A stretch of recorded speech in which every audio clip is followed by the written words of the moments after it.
everyone. It's Judy Warner. Welcome back to this week's Ecosystem Podcast.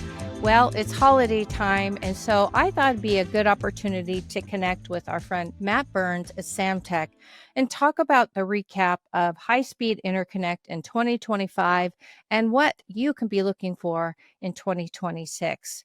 We talk about 224, people that are pushing into 440 gig, and really it gives us good insight across the industry and how to prepare as you go into the new year. Make sure you go check out the links I've put for you in the show notes below. And if you haven't had a chance to sign up for our Signal Integrity Master Classes, please go over to thedoubleecosystem.com and sign up today. Now let's join our conversation with Matt Burns of Samtec. Hi, Matt. So good to see you, my friend. It's been a long time, but I sort of stalk you on LinkedIn, and like I was saying before we hit record, it's like, where's Waldo? You seem like you've been all over the place and had a busy fall. So how are you? And tell us what you've been up to at Samtec. No, that's a great question, Judy. It's great to be with you again. It has been a while since we've talked. Uh, we're moving into the end of the year. It's been a busy trade show season. Late summer to moving into the U.S. Thanksgiving holiday, but it's been good.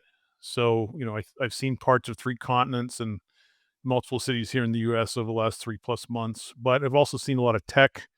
Trying to keep on top of the technology trends we see in a lot of applications that require high performance.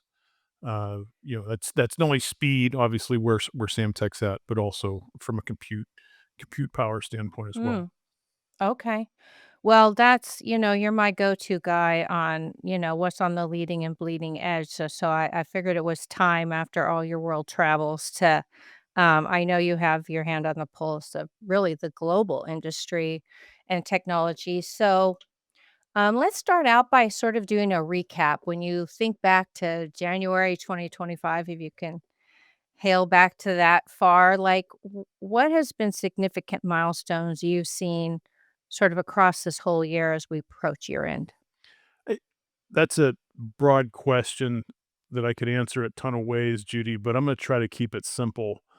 I've just been continually combination of being impressed and slightly overwhelmed with how fast innovation is occurring.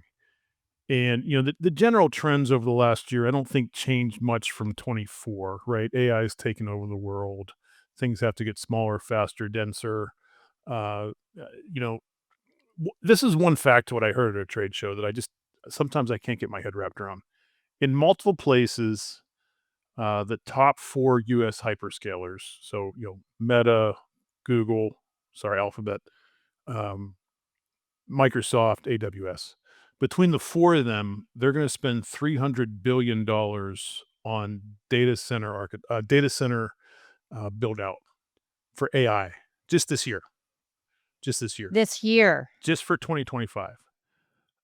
They're about Wow. 80% of the market. So the overall market for AI data center, uh, build out is about 400 billion just this year. That's gonna scale to roughly $1 trillion a year by the end of the decade if the trends continue, and I think we all agree that the trends are not gonna slow down near term. What the build out is over time remains to be seen, but that is the big trend that's affecting everything, Yeah. economically, innovation-wise, trying to make things lower power, trying to create enough energy to, to feed all these data centers, Uh-huh. as well as how do you get all the heat out from all the computing? You have 10,000, 100,000 XPUs all talking together to handle these large Yep. uh, AI models. How do you get rid of all that heat? So to me, that's the biggest trend. Um, and every high tech trade show that we've gone to, domestically, EMEA, APAC, that's the biggest influence. It's not the only trend, but that is the overarching trend. Right. And I personally don't see it slowing down as we look to flip the calendar to 26. If anything, it's probably going to accelerate. So, at risk of derailing us a little bit, That's okay. because that is just like again, I'm thinking of our audience, like, what are those implications? Obviously, there's gonna be a lot of design going on, and there's gonna be a lot of challenges around power hungry systems and thermal and, heterogeneous technologies and chiplets and, like, all the things, but there's always this talk of, oh, AI is going to take over design and that's going to be into that. So, like, what do you think some of the implications are as you've been out on the road? Well, one thing is definitely true. I mean, uh, I'm not trying to mention anybody for any particular reason except from a factual standpoint. NVIDIA is the 800-pound gorilla in the You AI bet. ecosystem. I think everybody realizes that, right? They're Mhm. 80% market share plus or minus, depending upon the numbers you look at. And Mhm. they'll probably be number one for the foreseeable future. Are they going to keep 80% market share for the next 5 years? Probably not. Yeah. AMD has some good solutions. There's a lot of hot startups in the Bay Area, globally as well. Mhm. Um, so right now, everyone's using NVIDIA because it's available, and Right. in essence, you're brute forcing the use case because you're using the GPUs that are available. You scale the GPUs, you create the ecosystem. It's probably not the most efficient way to do it, um, but it's the most widely used path for AI Right. implementation right now. Mhm. So with all these other solutions that are becoming available, AMD, Samba Nova, Cerebras, Grok, and there's dozens others, right? OpenAI, they're using, their technology goes across AI acceleration platforms. Um, each of these unique solutions requires custom application specific bespoke AI architectures, AI system architectures or infrastructure. Mhm. So there's not a commonality when it comes to going from the accelerator to the memory or the accelerator to another system, right? So custom interconnect, custom memory interfaces, custom power requirements, custom thermal Mhm. solutions. So AI is going to make design it's another tool in the tool bag for designers to use, whether that's thermal or electrical or signal integrity or power or electromechanical or mechanical. But the need for engineering has never stopped.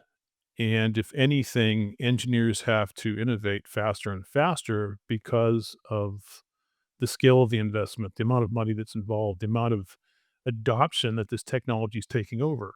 And, you know, I know you want to talk about 26, which we can here in just a few minutes, but this trend is not going to slow down. And, you know, the tools that are coming up, the collaborations that are happening, I think are really what's going to drive innovation going Yeah. forward, right? An electrical engineer Yeah. can't build an entire system. A mechanical engineer can't design an entire system, Mhm. et cetera, et cetera. So it really Yep. takes a village.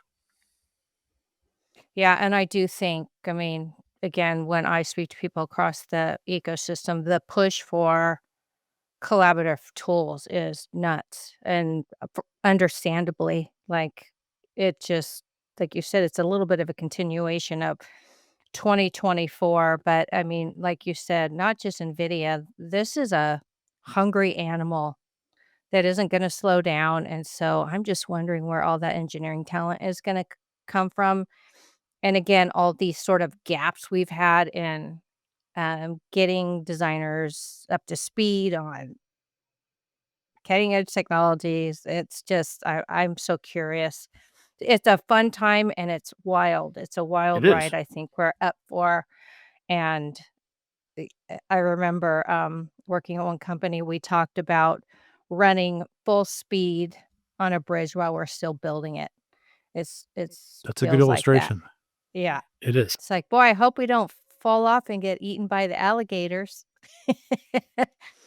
Um, so interesting. So, um, l I think last we talked, we were, talking a lot about 224.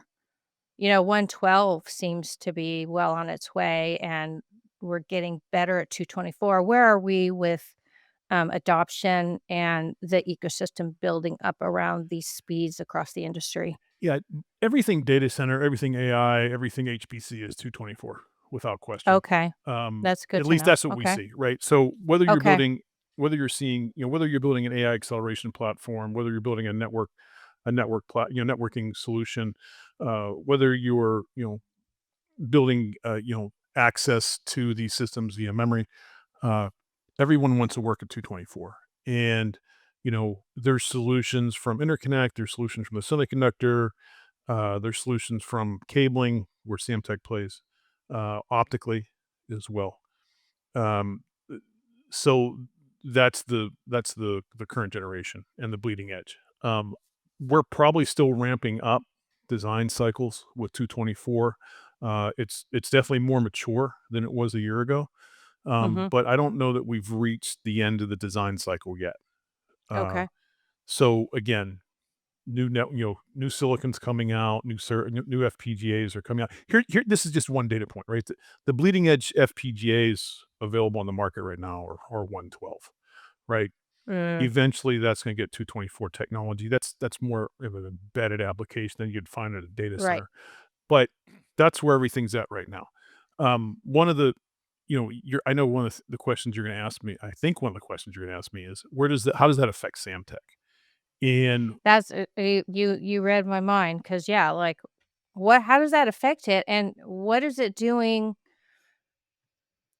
like, what's it done to the outreach to you guys for solutions? Because I know you work hand in hand with OEMs to create things out of thin air, so it's sort of a twofold. I wouldn't it be nice if we could just create tech with pixie dust? You say out of the thin air like it happens automatically, which I No, wish it's it not what I did. mean. I I know, don't I know. I'm just sorry.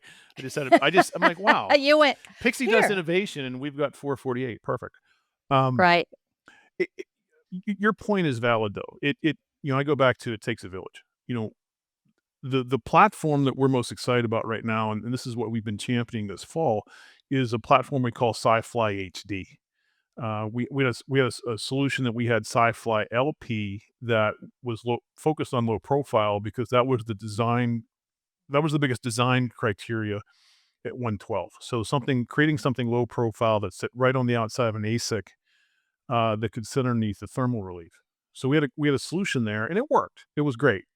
We didn't see the uptake we thought we would have, because the industry shifted to 224 probably faster than we thought it would.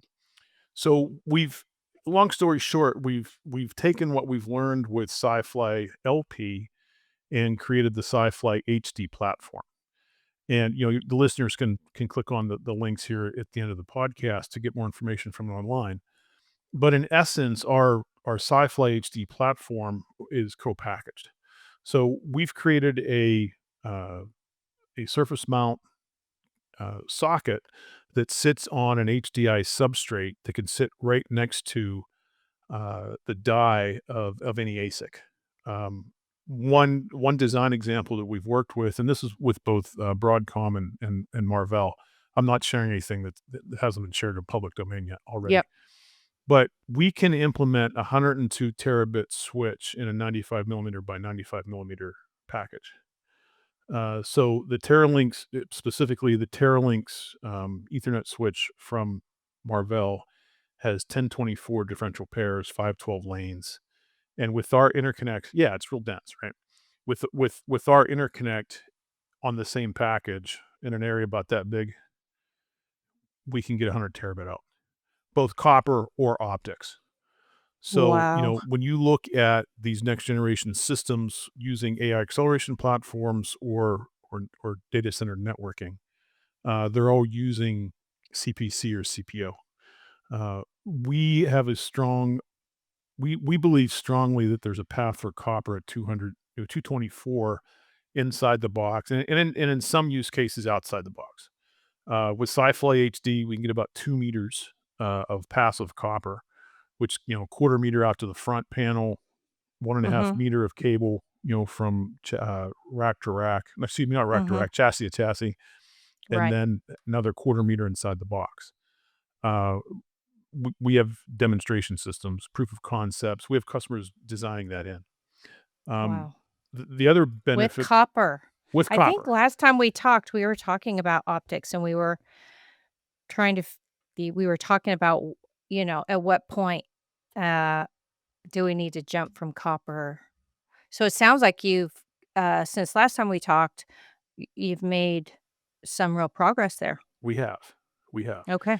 And the nice thing about this platform too is we've been working with a few OEMs. They're like, we need to implement 200G, but we don't know if we want copper or optics. What can you do? Well, how about we give you one socket that can accept a high speed copper Uh-huh. twin X cable, or that same socket on your HDI substrate can also accept a pluggable optics module using a mezzanine for that same socket.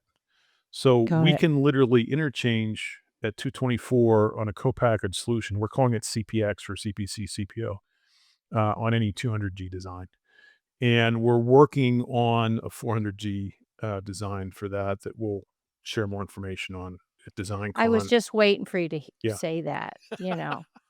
I mean, we sorta hinted at it earlier this exactly. year, but it's just like by the time you got 200 gig nailed down, they're gonna be like, "You're late. Where's the 400?" So, okay, that's so interesting. I like that idea that you can go either way. Um, so if they need to hop to optical, they can. Yeah, Sounds it, like a good midterm solution. we think we know it has viability, right? And the nice thing is that Samtec has the copper side with our industry leading ultra low skew twin X cabling, our high speed cables, which we have a plethora of N2 options on. Um, we're not optical specialists at 200G. There's a number of there's a number of optical technologies out there, HPIC, VCSEL, LPO, and there's others I can't terahertz waveguides. Right? There's a number of optical engine technologies available on the market that go into industry standard form factors. OSFP is an example. With SciFly HD, you can create a substrate that attaches directly to the CPX solution on the system level substrate. Put your optical engine technology of choice on that uh, solution and route that out to the front panel or route that out to uh, the backplane. Either way. So having that flexibility, that scalability of being able to support copper or optics on the same substrate design, that's unique to the industry. We also have the smallest, highest density solution on the market. We're probably about 30% smaller than everything that's out there right now. Wow. We also don't use compression interconnect. It's purely surface mount technology. Hmm. So that simplifies manufacturing at the system level or at the application level. So there's a lot of unique solutions that or a lot of unique benefits and value add that we bring with CPX that we don't see anywhere else in the industry. We're not saying we're going to win every socket. Would like to, but Yeah. there's going to be some systems that are pure CPO and they don't need CPC, or there's going to be some systems that are pure CPC and they don't need the optics, right? Right. But we're real excited about what we have with SciFly HD at 224, and we're also excited for what's to come within that same form factor. Hopefully, that same form factor at 448. So on your world travels, Waldo, how are people responding to what you're showing? The demand has been, and I don't like to use the word insatiable, but it's been pretty close to insatiable. We're engaging with a number of OEMs. And that's in the AI acceleration space. We're engaging with networking IC vendors. We're engaging with folks in the data center high performance computing space. And again, I'm not trying to say we're the only thing out there. There's other No, I understand. worthy competitors, but there's a lot of interest in our solution because of the flexibility between copper and optics, the density, and the size benefits we bring at the system level. Yeah, Size alone is a big deal. So, it is. um, with all of this in mind, um, uh, w- let's look into the crystal ball for 2026. If we dare, we'll probably be wrong, but we can make some good guesses. All right. Everything you've mentioned, we've got this unbelievable velocity of innovation, and all these demands going on. So, what do you project we're going to be seeing maybe going into Q1, Q2, or even further into 2026? Like, what's next? Good question. Um, we've already seen proof of concepts of interconnect solutions that work at 400G. Without naming anybody, there were 3 suppliers that had proof of concept signal channels running at 448 gigabit per second, right? All copper. Impressive. Copper. Huh. Yeah. I mean, short range, Right. a meter to meter and a Got it. half, right? Got it. This wasn't 5 meters, Yeah. 10 Proof meters. of concept, as you Yeah, say. So yeah, yeah. short dis in a perfect world. Yeah. But they were still they were very elegant. Uh, they were very, real, right? The interconnect from the solution providers were hooked up to, bleeding edge, VNAs. You got to see the entire loss channel. Was impressive. A lot of interest in those solutions at OCP. Uh, Uh-huh. so without doubt, we're gonna see more proof of concepts for 448 interconnect at, uh, DesignCon and OFC, in the February, Yeah. March timeframe. I would I have no this is all pure personal speculation, so I wanna make sure that Right. I wanna put this caveat on what about I'm about to say. I would be shocked if we don't see prototype 400G silicon sometime next year. Yeah. I wouldn't either based on what happened the last year and a half. Yeah. I have no idea who has it. I have no idea where it's coming from. I can make educated guesses, but it's pure speculation on my part, but we'll see 400G silicon in some form or function next year. It's not gonna be production ready. Let me say, it likely will not be production ready, but we'll Mhm. see 400G silicon in the next, let's call it the next 12 Mhm. months, because the demand's there. It's the Right. demand is needed, especially because of AI, like we talked about earlier. So Mhm. I think Is that's gonna be sorry, go ahead. No, what I was just gonna follow up on that, is that the demand signal then that Samtec looks at to start leaning in on your end? Like, how does that work? Good question. So, the short answer is yes, but it's more of a collective than any one single data point. Okay. Based on the folks we're talking to, everyone's like, "Hey, you have this 200G, let's work on implementing it. It's gonna take 3 to 6 months to implement it or whatever, but where's your 400G solution? Because I need to follow up with it immediately after that. Yeah. And do you have a second source? And is it Mhm. open standards?" Et cetera, et cetera. Um, I had a really interesting conversation at a trade show with, I'll just say a senior product manager from a hyperscaler. I don't wanna mention who it was, Okay. but it was a little bit eye-opening for me because he was very frank in saying, "We're demanding a lot of our supplier partners and our supplier ecosystem because there's tremendous demand on us to ramp these AI data centers as quickly as possible." Because of the demand that's out there and because of the dollars that are flowing.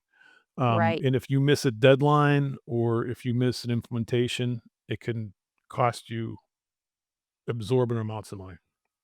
So that's the kind of ecosystem that we're working in that's affecting everyone, right? So it's not a matter of if, Judy, it's a matter of when, and it's a matter of Yep. who. We're going to get there. The industry always figures it out, right? Something else I Always. always, yeah, something else I always laugh at. Copper's not going to die at 448. It's not gonna go long distance, but you can still use copper inside the box. You're taking an ASIC to a front Right. panel, you're taking ASIC to a back plane. It's it's less than a foot, and we know we can do passive copper at 400G, that short distance. So, the E to O conversion, is that gonna happen on the ASIC or the die or the multi-chip module? Is it gonna be happening on the front plane? Is it gonna happen on the back plane? It's all gonna be based on system architecture for the use case. Um, and because we see so many AI acceleration platforms, you're just going to you're going to continue to see a multiplicity of system architectures, which means all this technology that you're seeing is relevant, pertinent, and that's why you're seeing so much innovation, startups, existing players, just going after all these sockets. It's pretty amazing. It's a little Um, mind numbing, actually. It Trying to keep right? up with it's like I have a headache all the time because there's so much new technology available. It's crazy. I know. I know. It's yeah, I don't even know how to respond to it. I'm kinda like you. I'm like, "Yeah, I got nothing." It's gotten so big and so fast, and there's It so is. many people, and there's it yeah, again, across the ecosystem from silicon to the board level, to the interconnects, to it just goes out, out, out, and then having all the design tools so we can do this faster, and it's pretty wild time. So, we've talked a lot about the hyperscalers and AI acceleration. Are there any other applications that are driving these kind of upper, speeds, let's say, at 224? That's the vast majority of it. Anything associated with AI, data center, high performance computing to a degree. There are other industry trends that we see that are that require investment, require innovation, but it's different technologies. We live in we live in a very insecure world, and as a result, you're seeing. Uh, and again, I'm not trying to make a political statement, just fact. There's just there's growing investment in defense, Yeah. and Oh, yeah. with yeah, with the different threats that have surfaced. Not gonna name anything specific, but there's Well, I mean, it was on the news last night or a couple days ago, like, "Oh, the Golden Dome."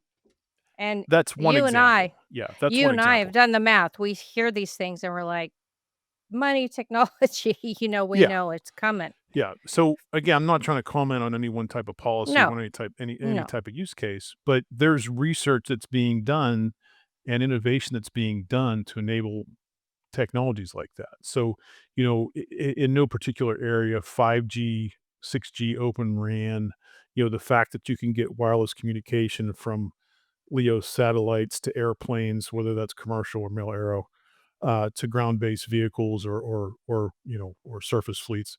There's a lot of tech that's being done there. You know, Yeah. something else I thought about. Everybody loves these smartphones, right? Mhm. If you travel, let's say 15 years ago, if you traveled internationally with a smartphone to get service in a foreign country, it didn't happen automatically, right? You Mm-mm. may have to get a new SIM card. You have to make sure that your telecom provider had a relationship with the telecom provider where you're going. It was a little bit manual, right? And it was super expensive Plus, too. it's super expensive. I don't know that the costs have come down a ton, maybe a little bit because of the ubiquity of it. But I've been in probably 12 to 15 countries this year, and everywhere I go, I get instant connectivity as soon as I get off the plane. Um, we take that for granted, but earlier in my career, we didn't have that global connectivity. We didn't have that ease of use. A lot of the technology that is going into that is advances in wireless protocol, advances in the RFICs, the baseband processing. Um, Open RAN technology, talking from your cell phone to a cell t to a tower, to a low Earth satellite is a reality, and that creates different network topologies, wireless network topologies for different use cases, right? So, data center AI is a huge that's what gets all the headlines, Yeah. but Well, the there reason I'm asking yeah, again, I'm trying to connect the dots to the listeners of the yeah. podcast to go, who needs to be watching this and what applications, and try to give engineers a little bit of a heads up. I'm sure they're seeing it inside their own companies, but again, just taking your sort of global 30,000-foot view across the industry and across geographies to go, what's coming and what's driving it? So I just wanna make sure that I connect the dots. No, a great question. Um, Yeah, yeah. sorry, sometimes not to use this analogy, sometimes I get lost in the clouds, but because from Samtec's perspective with Interconnect, we play almost everywhere. Yeah, you bet. And, that I think working for an interconnect company like Samtec kinda gives us a broader view Mhm, than you just any bet. than just any one application. So, there's a lot of drivers that a lot of industry trends that are driving the technology innovation, and I tend to look at it more holistically than maybe um, than more than an individual engineer would. But depending upon the individual your listeners, depending upon their uh, skill sets, right, or their background, electrical engineers can be focused on this, wireless engineers can be focused on this, right? We have the tools, we have the skill set, we have the technical specialists to help any of them when they need to send data from point A to point B wirelessly, copper, or optics. Matt, so as we wrap up this year and I pull you down out of the clouds a little bit and you think about the engineers that are head down trying to bring these technologies, what kind of advice? You said that you're a great resource, and I know that's actually true. That just isn't a sales pitch. You guys have this sudden service, and I know you work directly with OEMs to develop things that are specific to the things that they're trying to build. So, I think one of the takeaways should be that people have that access. What other kind of advice do you think you'd give if you were an engineer working to develop hardware, which you are an engineer, but if you were down in the weeds, what kind of advice would you give as we end this year and steer into Yeah, 2026? I think that's a simple answer, Judy. Leverage the tools and the partners available. And I'm going to advocate. Sorry, I'm a Samtech employee, so I have to advocate for Samtech. But you know, e- take that aside. Samtec's a great partner. When I was an engineer before I got into marketing, Samtec was one of my favorite vendors to work with. The things you mentioned, the sudden service, the sampling, the ability to create custom interconnects for any application. I think I've mentioned this before on our podcast, but one third of our sales every year is custom interconnect solutions, where we're building unique solutions for our customers. Um, you know, we have expertise in RF. We have expertise in high speed. We have expertise in analog. We have expertise in power. In terms of how you route those systems through excuse me, in terms of how you route those signals through a system when it comes to power integrity or signal integrity, that's who we are. So don't be afraid to leverage us. The other thing too that we really strive to focus in on is with our commitment to sudden service. We treat a mom and pop or a small startup the same as we do as a tier one. Everyone's a valuable customer. Everyone has access to the expertise we have. It's just a matter of reaching out, establishing that relationship, and going from there. So about a month ago, or in early November, we were at Embedded World in Anaheim, and we talked with this smaller OEM from your neck of the woods in San Diego, and they were ecstatic that they could find out that they had access to a direct Samtec employee. We provided them with Hmm. the name of our sales team in the San Diego region, and for whatever reason they didn't know them, but they were ecstatic that they knew that when they found out that that was available for direct support. Obviously, our channel partners provide great support as well, but they were just excited to know that. And I thought that was kind of a nice feedback for us. I provide that back to our team at the factory, and it just shows that when you have that personal touch, as an OEM like Samtec, that's a differentiator, and that's what we do. That's what sets us apart, Well, and it's really easy to get lost in that I can just get everything digitally. But with the way things are, becoming so complex, or you do need custom solutions, I'm sure that that message is gonna resonate not only from your shows, but right here on our podcast, because we think that's a luxury these days. So it's a good point, and one thing I appreciate about Samtech is, you're a sponsor here of our podcast because you actually do want to empower engineers and give them good information and help them succeed. And part of that I think is unique about Samtech is because you're a privately held company. So you certainly have the pressures to produce and grow like every other company, but some of the the things are more typical of publicly held companies, like being able to focus on those mom and pop, I think are there because it's not those pressures aren't there. So that's why we just love you guys, and we so appreciate you and appreciate not only your technology, but everything that you provide to engineers across the ecosystem.